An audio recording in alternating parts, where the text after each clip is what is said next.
for all intents and purposes, it looks like this team made the right decision by switching coaches in the offseason. You're telling me?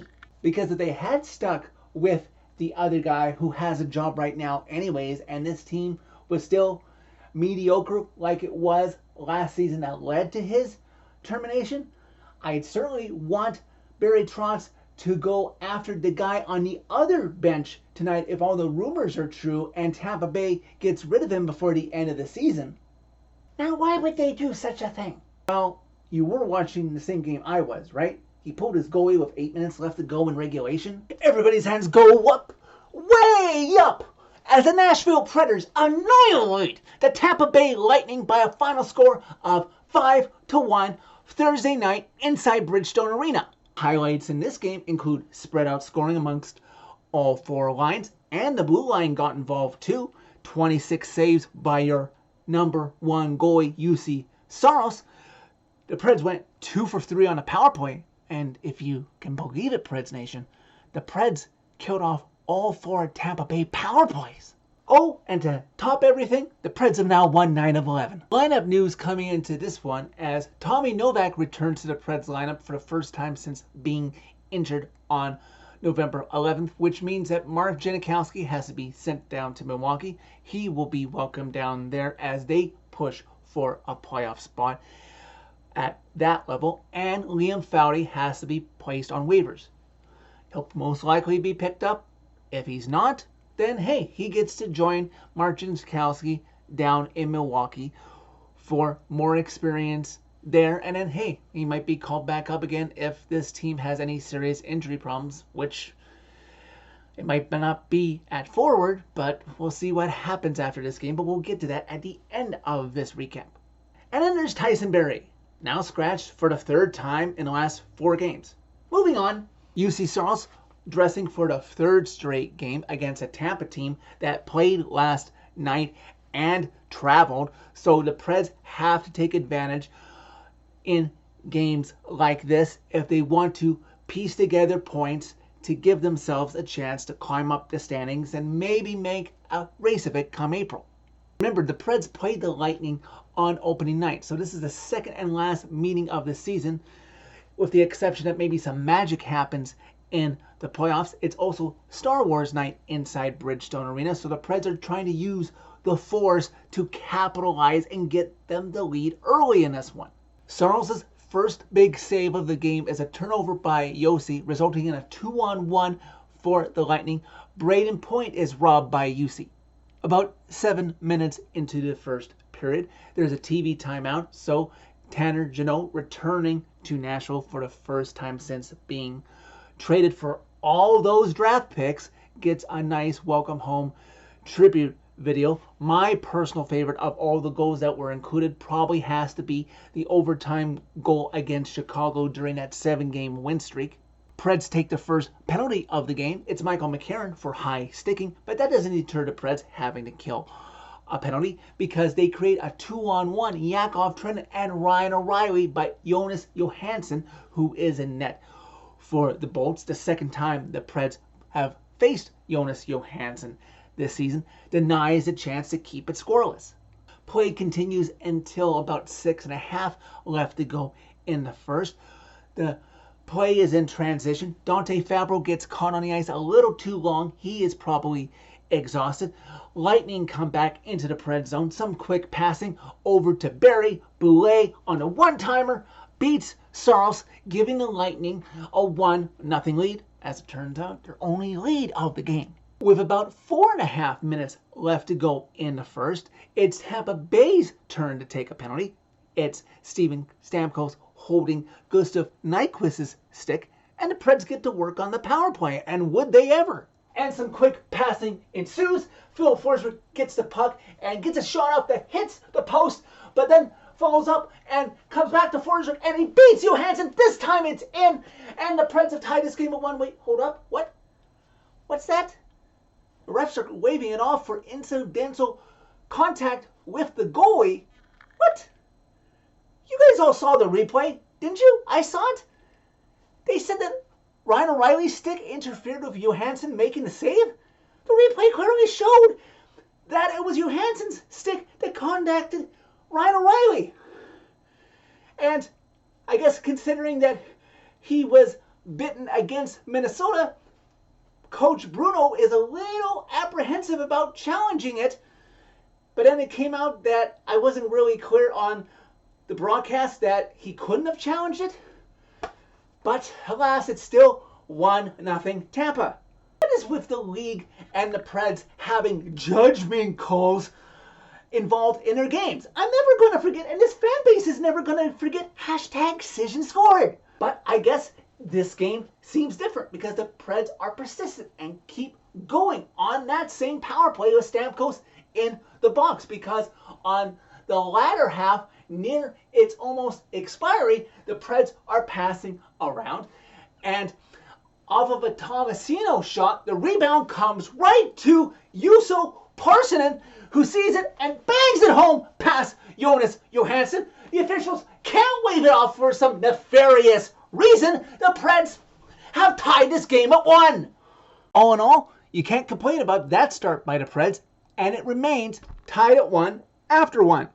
So let's skip ahead to 2.5 minutes into the second period. After Michael McCarron has drawn a high sticking penalty from Brandon Hagel of the Lightning, don't blink or you'll miss it. Immediately off the faceoff, the puck comes to Philip Forsberg, and to make up for that goal he should have had in the first period. So technically you could say he should have 2 right now, because he lets a shot go that immediately beats Jonas Johansson. Colton Sissons providing the perfect screen in front. The Preds have their first lead of the game up 2-1. Hey, but don't catch your breath, Preds Nation, because 2 minutes and change after Forsberg has given the Preds the lead, Preds on the attack again in the Tampa zone, everywhere causing a fire drill. Tampa Bay is panicking, and the puck comes over to Ryan McDonagh, who is on his offhand, but he doesn't care. He wants to get his first goal of the season. He goes backhand, almost as if he was going forehand. It's a perfect shot in the net past Jonas Johansson. His first of the season, as I said, has given the Preds a 3-1 lead. Lightning start using some desperation to try to climb back into this one. Some desperation pressure, really good offensive moves that we're used to with Tampa, but maybe teams are used to it and know how to defend well. But in this instant, Keith Sherwood takes a holding call on Brandon Hagel. And you know, it's one of those rare situations in that instance that maybe he could have avoided it, but I don't mind it because it did prevent an outright scoring chance. And hey, the Preds must catch a break with the Star Wars gods being Star Wars night, and they're able to kill it off. Past the halfway mark of the second period, the Preds have to kill off another penalty. And this one, yeah, should have been avoided. Preds will get lucky by killing it off, but Yossi, you can't be trying to cheat and trip Kucherov like that. That was a tripping call, and the refs caught it. And you're putting the Preds on a penalty kill with somebody like Kucherov on the other side. You can't be doing that too often. But fortunately here, it doesn't cost the Preds, and they maintain their 2-goal lead. We reached the last few minutes of the second period. Tampa Bay not going away, but fortunately the Preds not falling into a shell and letting Tampa walk back over them and blow a 2-goal lead like they did against the Rangers last Saturday. The heat is starting to rise as, once again, before the second period concludes, the Preds will have one more penalty to kill. This time, Forsberg for high-sticking Nick Paul. And the Lightning come close, but the Preds kill off that one too. After the Forsberg penalty expires, the final remaining few seconds of the second period expire as well. Preds have, dare I say, comfortable 3-1 lead after 2 periods. Huge 20 minutes left here for the Preds. Preds best keep in mind in this final 20 minutes to keep giving Tampa Bay all they can handle, because Tampa Bay can flip a switch just like that, and a lead on them can instantly turn into a deficit against you. Saros makes a great save early on Cirelli, and then the Preds are awarded with a power play. And even though they don't score on the power play to extend their lead, I consider a good 2-minute kill because they relatively didn't allow Tampa Bay any shorthanded threats against them.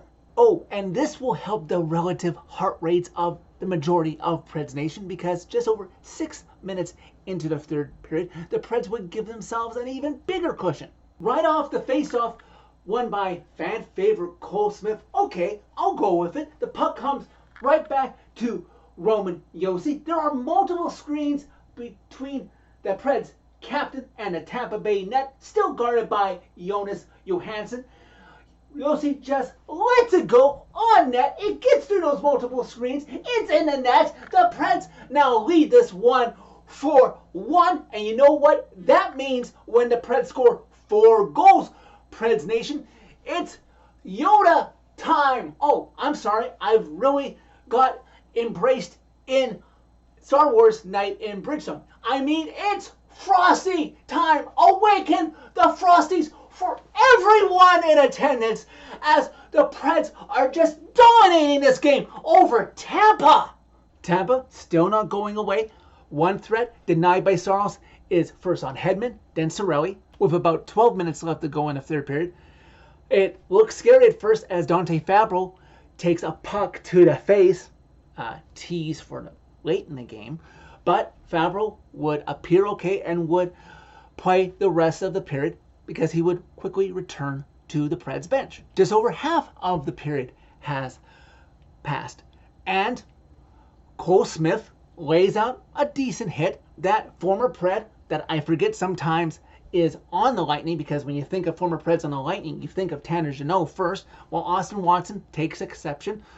Austin Watson and Cole Smith get into a fight. You do give the edge to Austin Watson, but, you know, looking back now, you think and hope that that would be the last time you'd hear from Austin Watson in this game, but we'll get to that. Tampa Bay Lightning coach John Cooper pulls Johansson with about 8 minutes left to go in regulation. I'm like, okay, I guess I should trust the 2-time Stanley Cup winner that he knows what he's doing, but that seems like an awfully lot of time. What's the worst thing that could happen? I guess, well, for us, best thing, 5-1, but more time to set up and try to climb back into this game. Tampa Bay tries to find a shred of respectability, but eventually, under 7 minutes left to go in regulation, Keither Sherwood sets up Yakov Trenin, who has a clean beeline to the Tampa Bay empty cage, puts the exclamation point on this game.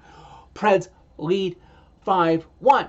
Now, I'm sure you're wondering why I don't say Preds go on to win 5-1. Well, the action doesn't necessarily stop there. It stops on the scoreboard, but to this point, with the last 9 minutes and then 9 seconds in regulation, I'm like happy that, okay, the Preds aren't doing anything stupid. They're not running up the score. Yeah, they have a lead, but they've earned that through special teams and Tampa's not taking any cheap shots, so I can respect that. Innocent looking play as Tampa carries it out. Is that Austin Watson? Why the heck is he winding up? And here's Jeremy Lauzon, probably just trying to defend well, and he's not looking that or expecting that Austin Watson is going to take a slap shot in the dying seconds in the neutral zone. He winds up, Lauzon's not ready, hits him in the face, he goes down in obvious pain. If you saw it live, you know he's pissed off because he breaks his stick in frustration. I haven't heard the latest injury report. Hopefully he's okay, because the blue line is one of the most important parts of your team, and Lauzon has been impressing so much this season. That what a stupid play by Austin Watson. I know he didn't intend to do it, but it was carelessness nevertheless. You can't suspend him for it because it would say a dangerous precedent, but NHL Department of Player Safety, I wouldn't mind a fine for something like that, or even Tampa show some leadership and fine him. Austin Watson, I expect better of you. Okay, dude? Like, come on. Anyways, now that I have that rant off of my chest, I can breathe a little bit with the positive news that the Preds win this one by the final score of 5-1.